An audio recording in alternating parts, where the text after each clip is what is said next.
Hello and welcome to RotD Review of the Day, and today I am taking a look at Puppet Master 11, the 12th of the series, Puppet Master Axis Termination, made in 2017.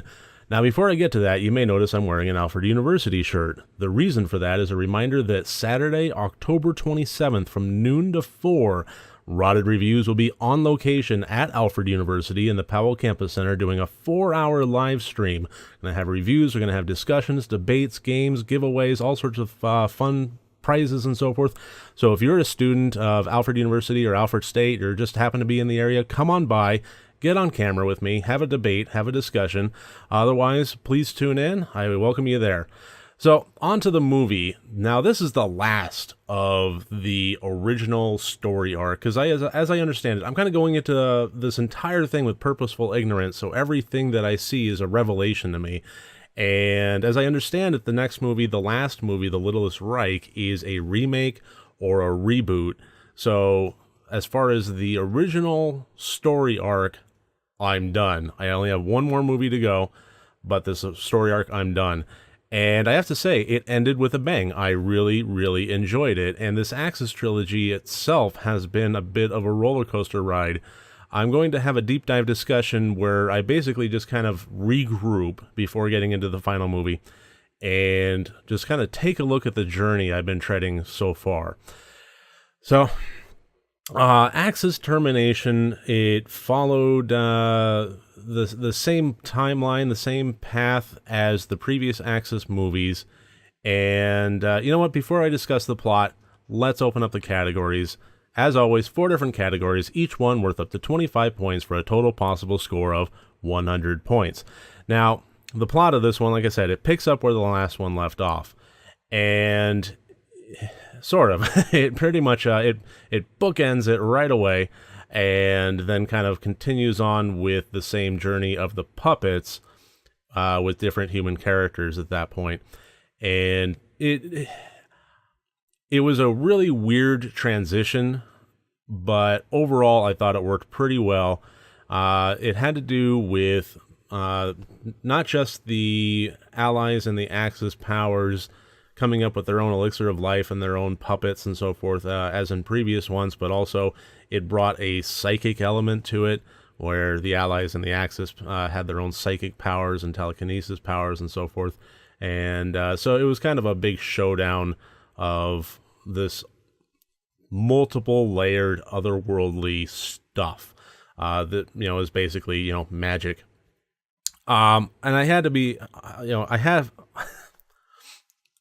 and I would be lying if I said that it worked really well. It really didn't. It wasn't a very well-constructed plot line. It wasn't a good movie.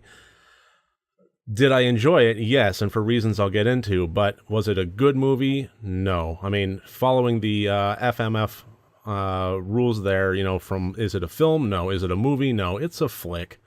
And as far as a flick goes, it was pretty cheesy.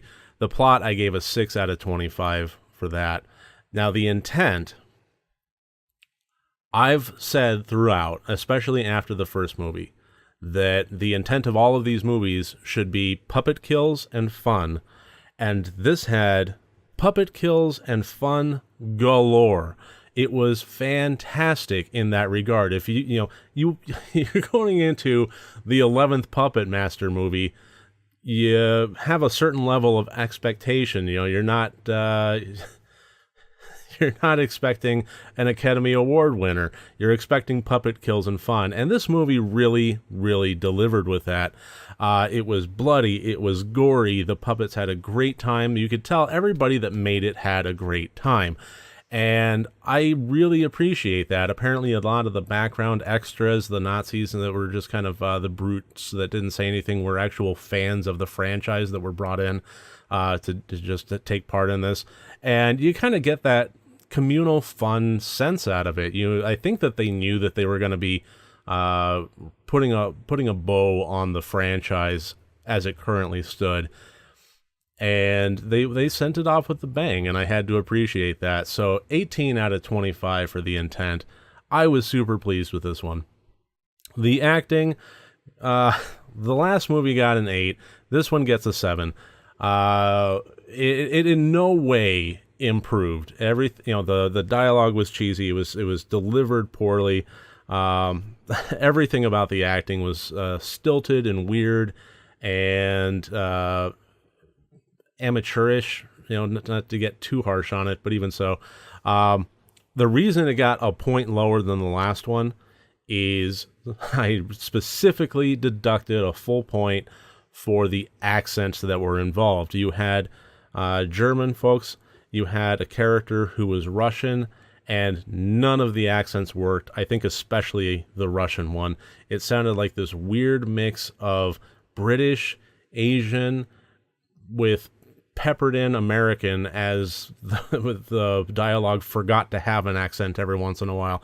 It was pretty off and pretty terrible. So yeah, 7 out of 25 for the acting. The technical, I gave a 15 out of 25.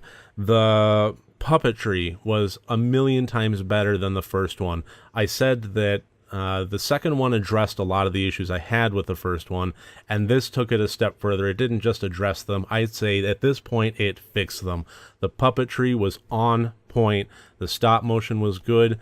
They had the puppets moving around, which were clearly just people dressed up as the puppets in front of a green screen that were injected into the scene. But even so, it worked. I mean, I say clearly, that's only because, I kind of was watching it, and I really don't think that there was any other way to do it that smoothly.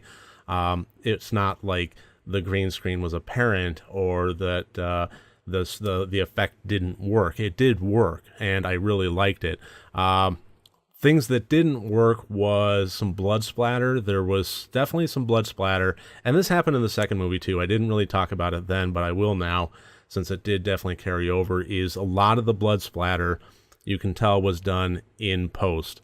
And that's something that is really tricky and really should never be done in post. Blood splatter especially should always be done in front of the camera. It's not something that you can add an effect and make it look real. It looked very, very distractingly off.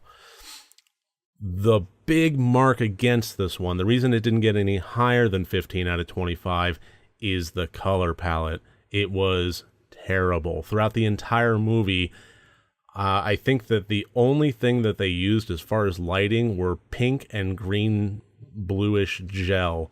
It was just, everything was really, really harshly lit with deep pink or red lighting on like one half of their face and bluish green on the other half. And it was very, very weird and distracting and almost nauseating in some parts. I have no idea what the skin tone complexion was of any character in the movie. So that should tell you something right there. I don't know why stylistically they chose to go that direction, but they did, and I'm marking them down for it. So 15 out of 25. It honestly should be higher than that, but 15 out of 25 for the technical, which gives us a total score of 46 out of 100 points. I really enjoyed this movie. I think that this is a return to form of the fun that was had before, and somehow in retro and curse and not even going to talk about legacy, it just kind of got lost in there. But I'm going to cover that more in deep dive as I kind of recount through the movies that we've done. So that should about do it for this one. Look for the deep dive. Look for me tomorrow with the actual last entry, The Littlest Reich. And we'll be done with this Puppet Master adventure together. Other than that, next time you want to watch a horror movie, first make sure that it's good and rotted.